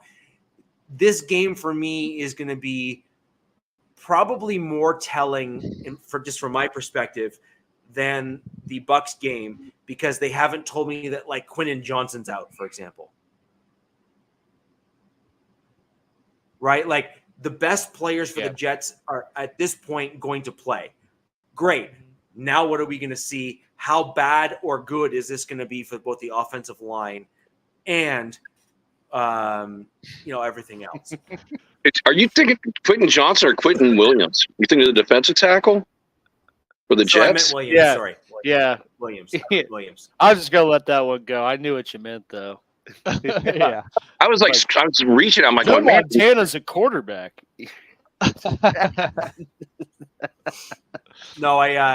No, that's correct. That's who I meant. But He said Quentin Montana. He's a great tackle. He is a disruptor in the middle of the field. He's above Vita Vea, but yeah, similar guy. Yeah, exactly. Yeah, I agree. Well, like you're saying, Rich, you're kind. It was kind of like an unexpected. You weren't sure Bo Nix was going to be able to grasp it, as quickly as he is right now, or at least that's the trajectory that he's shown through the first 3 games. But I, for one, said it since the start. Regardless of what happened, this was the right move for the Broncos. There was no debate about what you should have done. I'm back on this train. Bo Nix was going to give you better than anything. Rookie Bo Nix, raw rookie Bo Nix was going to give you miles better than what Zach Wilson or Jared Stidham were going to give you. And this is exactly what you wanted to see 3 weeks through the season. He's learning from previous mistakes. He's improving week after week. I think this is I'm with you on this week. I think they win this week straight up against the Jets. I think that defense holds Rodgers and the run game to subpar what they've been all season. I think Bo Nix, although it's going to be a good defense, this will be a classic case of maybe not much points scored in the first half, but second half, Peyton makes some adjustments, kind of, is seeing what the defense is giving him. And I think that they're going to, slowly but surely win this game. But this is exactly what you wanted to see. And I hated it, or I hate to see it, because it's a division rival. And no, you were supposed to be hopefully, after 2 weeks, bottom of the division, and it's basically just us and the Chiefs. But now, obviously the Broncos have always had a real the Broncos have always had a real defense. That's never been Isn't Bud Light water? Yeah. Totally water. Totally water. Water. This is Obviously, a proper beer. Obviously, this is what the Broncos were hoping for when starting Nix. You know, you see that gradual growth in your QB, and ultimately you just hope he gets better and better and better each week. So, like I said, we already knew the Broncos defense was legit. It was just a matter of, can their offense not turn the ball over and maintain a level of consistency. And you know, I think we started to see that what I think the best version of the Broncos can be last week. Yeah. They got to go win the Hackett Bowl, man. Yeah, I mean, we must disgrace Hackett. I think the biggest thing, obviously, the Broncos are looking at, and what they're going to be addressing after this season, is that O-line. Is can they put a solid O-line in front of Nix, give them some time to throw, and give the run game after this season. Oh, after the season, they're going to have to. But after the season. The point is that right now, there's there's a reason why you're seeing 12 and 13 personnel having to be the way that the Broncos go, right? I need them to throw to Dulcich, though. You and Dulcich. They give him no targets ever. Stop with Trotman. Stop it. Look, here's the problem, Alex. Weird Al needs to actually catch the ball. Yeah. I just got him sitting in the stable waiting to come out. He just needs a few targets. Come on. He can't, like, this is the problem, is the dude can't block, so you can't put him in as an inline blocker in a 12 or 13 personnel set. And if you put him in any set now at this point, the only thing he is a glorified wide receiver. And on top of that, when they have targeted him, he's dropped the ball enough times where he's no longer a reliable target. Yeah. So you're saying I should get rid of him? Yes. Damn it. All right. Like, all right. Like in my opinion, no, like in my opinion, I think what you're going to see is a guy like Troutman, Atkins, even Kroll coming in and doing more. Yeah, well, like, don't get me wrong. He's just going down the depth chart right now there, Alex. He's dropping. Like, Kroll has the ability, Dulcich has the ability to be an absolute game changer, but he's not catching the ball properly.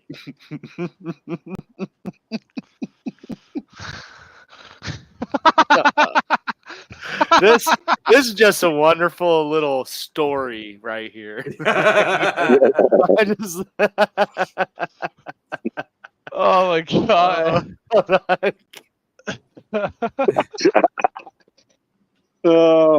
Cowtown, I agree. But that's for a different Oh yeah.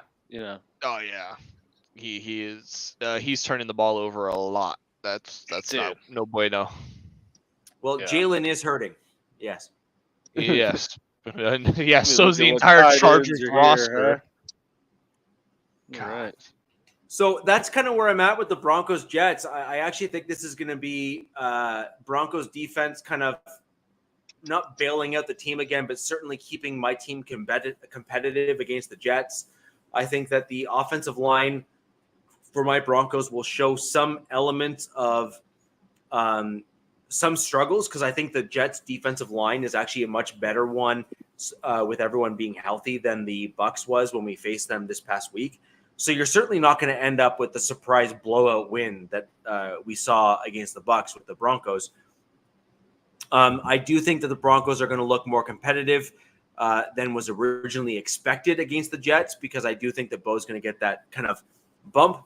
But ultimately, I see this being kind of a 3 or 7 point game, and I am reluctantly picking my Broncos to win, as I said earlier, because I actually think that Bo has the potential to use that as a kind of a young man's kind of confidence booster, right? Where, he's going to kind of play above where he should be, given the fact that he won a game he was likely thinking he shouldn't have.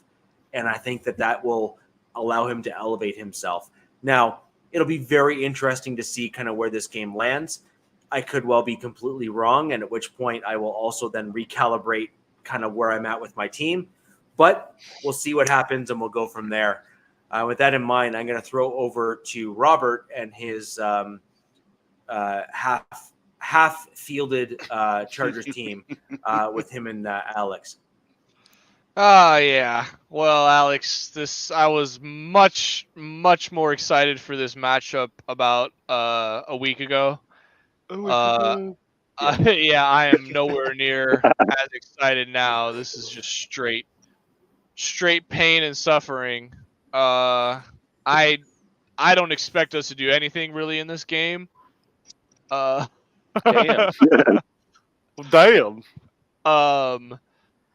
And I know you're going to try to play it down. I know it's a division game, so anything could happen. I get all that. But barring J.K. Dobbins and this run game going absolutely berserk for 200, 250 plus, I don't see really any other way in which this team wins. I don't see a scenario in which Taylor Heineke leads this team to a victory, let alone he has to do it without both his starting tackles.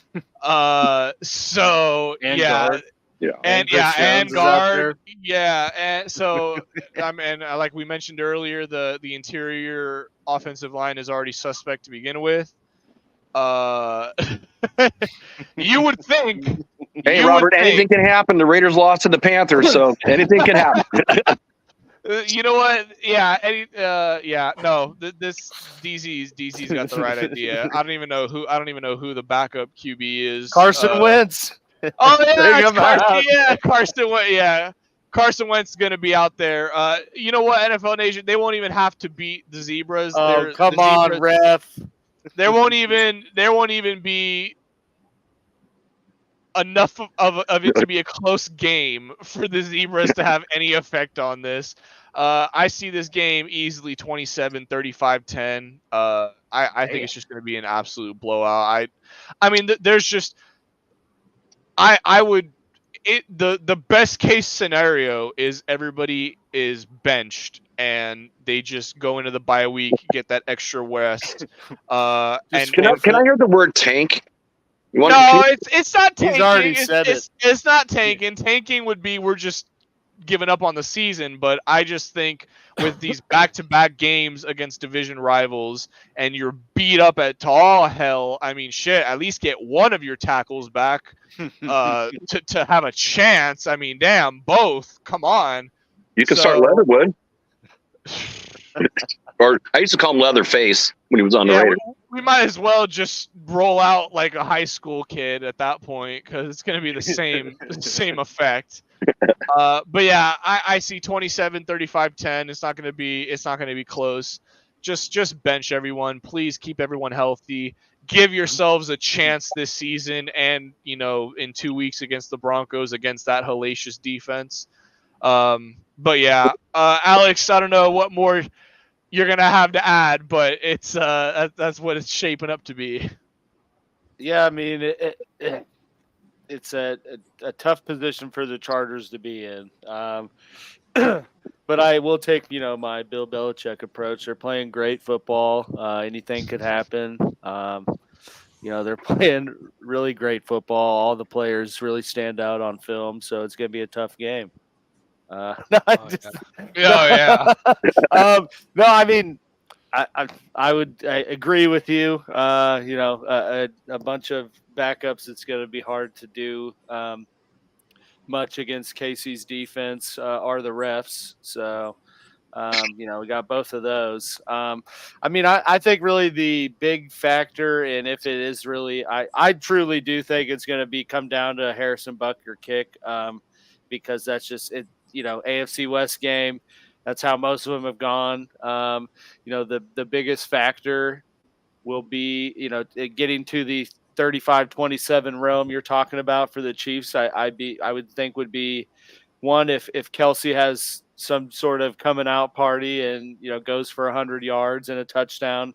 Are they able to, bring back some of these big chunk explosive plays with Worthy or someone else? So, other than that, though, I do think it will be a hard, tough, a hard, close game in terms of the score. But What the fuck?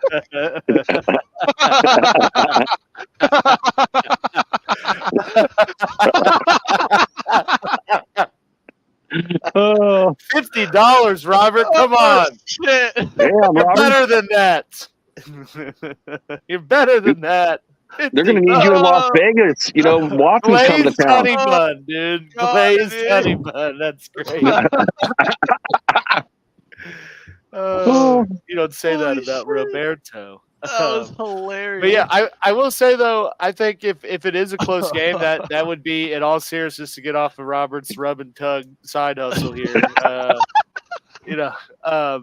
If it is a close game, I think that'd be a pretty big testament to just how much Harbaugh has shifted the culture and how much of a better coach team it is. Because with last year we saw the name Robert.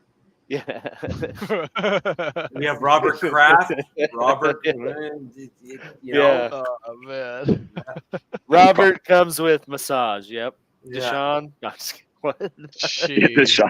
So I'm saying you can get a ticket to Vegas. Deshaun will be there for you. I heard the 30% more massage parlors, opened up this week. So Jeez. So on that note, yeah, that's how the Chiefs will massage their way to victory. Dude, Jesus Christ. Robert Keep Tubbs. going. My God. Oh man. So what do you have the score at? 13-10. Harrison Butker field goal to beat the Chargers JV squad. Oh my God. I'm fucking dying, man. Oh, that's great. Robin Tuggs. Oh. Oh man. Well, this show went downhill quick. Oh man. So, This is what happens after the Raiders get absolutely It's after just hours. embarrassed. Oh my God, I'm getting light up. Cupcake. Oh my God. All right, on that one, Jack. So the where's Raiders, Cool Kev? Browns. Wait. I didn't even. What was your final score that you gave? I didn't even. I said 13-10. Butker field goal. 13-10? Really? Wow. Okay, that's crazy. I won. Oh man. Okay, sorry, dude. The room was spinning. shit. All the. I don't know. I don't know what you walked into. We all kind of walked into this Room one. spinning with all this rub and tugness going around. I don't know. It's got to be Watson coming to Vegas. That's what's got everyone thinking about it. Yeah, it's going to be every game I picked, I've gotten wrong. So I almost want to change my score to go the opposite Chiefs. direction. Pick the Chiefs. All right, I will say I have picked the Chiefs to win this one. So No, Jack. How dare you? Yeah. I paid for my own team. Retract. I strike that from the record, Rich. Get that out of here. Yeah, I haven't gotten one right. I actually had in the beginning of the year, I had Cleveland coming in and upsetting the Raiders. Totally different teams. Injuries are killing everybody. They're definitely hurting Cleveland right now too. They just lost their starting, offensive guard, Wyatt Teller. He's on IR. They just brought up the tackle Jermaine and Freddie, so he's up. And then, of course, we got to talk about the big dogs. So we got, an injured Max Crosby with the high ankle sprain. And that's tough to play on. I'm glad he's got grit and heart, but, there's to a certain point when you get great players and if they just can't do it. But if you don't have the guys behind you, well, that can help you out either. But we got to talk about Garrett. Garrett, I think he's been hanging out with Herbert. He's got two feet hurt, an Achilles, and a thigh. So. Damn. So yeah, he's completely banged up, but supposedly he wants to play, so he's going to be out there hobbling just like Max. And then of course the offensive line for Cleveland, Jarrett Willis just came back. Jalen Hudson, the third, did not practice today. Jack Conklin, the right tackle, did not play. And David Ngoku's hurt. So I don't know if he's going to play or not play based on what I saw. So their offensive line is trash. The Raiders' offensive line is trash. But we know the defense from both those teams are good defenses. I see this as a really low-scoring game. And plus, again, is it the offensive line for Deshaun Watson? Or is it, reading articles that Deshaun Watson, can he remember how to play the damn game? His stats are horrible. He's like 551 yards, 57% completions, three touchdowns, 2 interceptions. Well, you'd think he would be greatly relaxed and play well. Yeah. His after getting those massages, he should be completely limber. He said rub, no tug. And then got out of hand. Oh, so yeah, this is going to be a low scoring affair, and I've kind of had to switch my verdict. I had to the Raiders losing this one. I see it really low. I mean, a 3-point game, it's going to come down to a field goal, like 19-16, and it can go either way. But I'm just thinking either way. I mean, I'm looking at what the Raiders have, injury-wise, how bad their offense is, It's just going to take like one turnover. One turnover for this game, one big play. Either team can take it. But it's not going to be an exciting, game to truly watch. I'll say that. So, unfortunately, Jack, my prediction for this game is inverted to NFL Nation's live projection here. I think, unfortunately, AP has shown that he's missing what he had last year. He's not able to pull you guys across the finish line. Well, yeah, if they play like they did in Panthers, oh boy, there was no heart. So yeah, no, that's what I'm saying is that he's kind of missed that spark that he brought last year to the team, right? And so that's the challenge. I kind of see this as a slugfest of sorts in terms of absolutely. The game. But I just think the challenge is that AP hasn't shown me, and neither has your offensive coordinator, if I'm going to be perfectly honest. Oh, great. He might not have a job.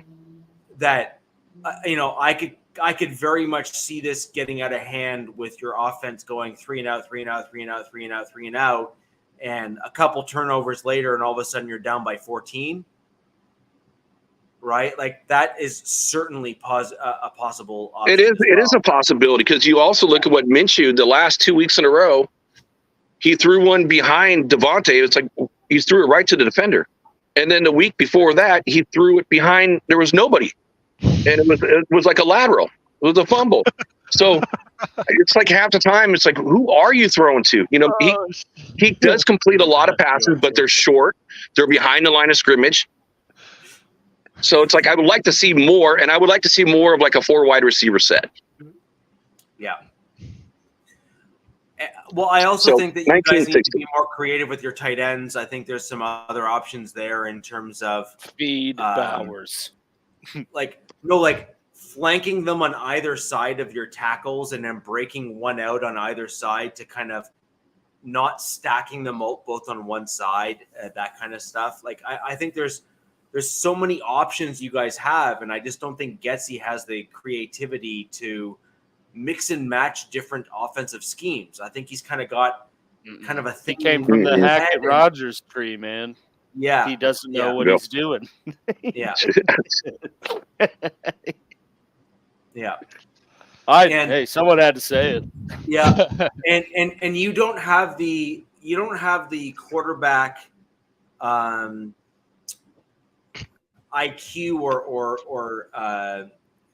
or even just time in the league. Like you don't have a veteran quarterback on your team that can actually overcome the efficiency. DC is on fire. DC's killing me today, man. He's on bereavement leave for his cat. Yeah. Well, the bourbon is helping DZ in his comments. We'll just put it that way. Oh man. But you just don't have a veteran quarterback to overcome Getsy's deficiencies and actually check to a play that makes more sense. Yeah. And well, again, you don't have an offensive line. You don't have a running game, being second worst in the league, and we got coaches, pulling players that got at right guard, and you're putting, our rookie in there when, again, he's like twice the player as Whitehair. Again, it's like a PF rating of 80 versus 43. And why would you pull your best guy on your offensive line the whole year, and instead of the worst guy on your offensive line? So coaching, it's all kind of circular right now.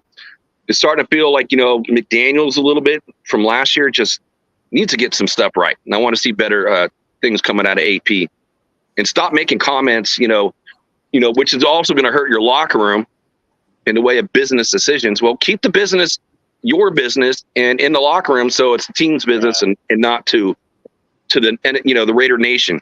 So that way we have stuff to talk about, and then the media talks about it, and it just creates distractions and a division in the locker room itself. No, I agree with that. I mean, when you got Devontae coming out and saying the same thing, to back AP, well, then I'm sure whoever is on the other side of that is now going, hey, I don't like that. So, and then you got him commenting like, yeah, we were trying to draft Jaden Daniels. Yo, exactly. It's like, damn, dude. Yeah. So I know that Alex has got to go off to the Lightning Fast Fantasy Podcast. I think we have gone ahead and covered all the games there. Quick little roundtable here to cover off anything that we haven't yet. Do any of us have anything else to add for the upcoming games, players, injuries, or other predictions? Well, I got one last thing, and then I'll hop off. I think it's going to be kind of cool, though. Amari Cooper, this is going to be, his first game going against the Raiders, since he left the team. So it'll be kind of fun to watch him play. So I'm kind of excited about that. And I really am wanting to see what they will do with JPJ since he got some playing time last game. It's always fun to be able to watch your rookies go. And I want to see Bowers, go back to the first 2 weeks of Bowers. And it wasn't like horrible. I think it was 3 receptions for 41 yards, which I think he's still number 2 in the NFL as a tight end. So I would like to see him target, Bowers a little bit more this game. No, that's fair, and those are interesting things there for sure. I can't even pull up that DZ comment. It's just the answer is no. I don't want to get put on a watch list or something. Yeah, exactly. Yeah. That's a big buzzword these days. Yeah. So I don't have anything else really to add other than the fact that there will be some changes with the Broncos defense with Singleton being out. So it will be interesting to see that impact there because he was a bit of a solidifying force. Like when you lose the middle of the defense and you have to adjust, it's always a toss-up. Can the guy that's filling in actually fill in, or is it going to be a lesser version by enough of a difference where it's going to impact it? That's going to be a real question mark. So it'll be very interesting to see what happens there. But anyways, I think this week coming up will be somewhat defining in terms of what to expect, because as Robert said, he's got the early bye. You have a potential 2-2 start for the Chargers, given that fact. And then you come right off of that to a divisional rival game coming up off the bye. And really, I guess week 6 will be a bit of a telling point for at least one team, I think, in the division in terms of whether or not there's a bounce back or not. Because I think it's a fair comment to make that, Alex's team will, go 4-0, I think. And Shocker. There's a surprise. So anyways, when you look ahead, I'm sort of shocked that what are the odds? It is funny. I had to put that on. That's funny. Facts. So we'll wait and see what happens with all of our teams this upcoming week. It'll be super interesting to recap the show next week to kind of go over what we're seeing. Divisional games are always super fun to watch because no matter where our teams stand and how many injuries we have, et cetera, they always seem to be closer than we think they should be. Mhm. They just always they always seem to be closer That's than they what should I'm be. saying. Yeah. This week's So- won't. Anyways, guys, with that in mind, we are going to go ahead and leave you for tonight with that. We will recap again next week on Wednesday with the Wild Wild West show, and where the West Side is the best side. Peace. Fast lane when I pass in the street, bag of money in the passenger seat. Tempo's been asking for me on the road from the west to the east. Way up, I might never come down, cause the coast's racking up the flame out. So high, I might never come down, so what, this is my lifestyle. Wait a minute,